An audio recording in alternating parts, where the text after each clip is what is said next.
You were pretty young when you first jumped into the family business, right? And naturally, I'm sure you didn't have those innate skills, but maybe some of those things were coming across from your dad too. Because I just remember your dad, who's of course passed now, but he was just such a great people person, wasn't he? Like he was just the kind of person that you just loved to work with and for and go to battle with.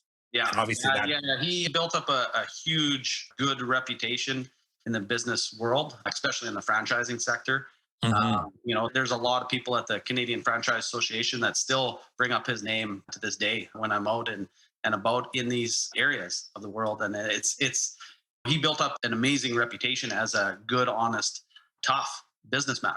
He knew how to put on the gloves and go to battle, but always with respect. And again, but at the end of the day, it was, building business.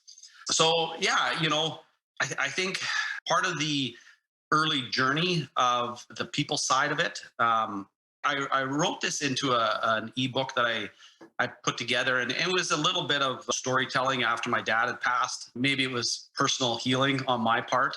But I was, in this book, I talk about why was I assistant captain or captain of almost every hockey team I was on from the time I was about 10 or 12 years old through until I was 21, 22. And I wasn't ever the best player. I never played NHL. I was never drafted in that. But why was I either the captain or assistant captain on every team? And it's my belief as a parent, it wasn't until my early 20s when I became a parent that I really thought about the why behind that. And I do believe that leadership is a learned trait. And when I look back at my life, even my dad, he would say things to me on the bench. He used to coach me when I was 10 years old. He'd say, if you want the boys to get out there and toughen up, then you got to go toughen up and get out there and show them. Yeah, lead from the front. Disciplined. Right? Yeah, you want them to be disciplined, then you got to be disciplined. Stay out of the penalty box. Like whatever it was. And then he would just drop these little things like your buddies are all watching you. Just be aware of that. And it was almost like without trying to say, I want you to be a leader, or I'm showing you how to be a leader, he was grooming me in some subconscious way. So then naturally, maybe as a 14-year-old, 16-year-old, 18-year-old, I carried myself, or maybe I internally believed that I was the leader, then that's what the coaches saw, was this guy's naturally just a leader. Just, like it makes sense to give him the A or give him the C. Like it wasn't about you being the best at it.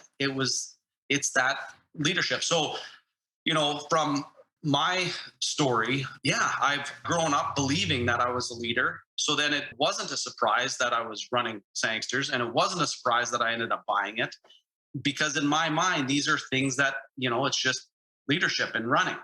Now, what I didn't know and do now about the leadership topic is I took it for granted that so my father would walk around the office in the morning, first thing in the morning.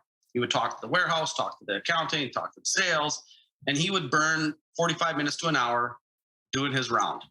Okay. And that's what it was.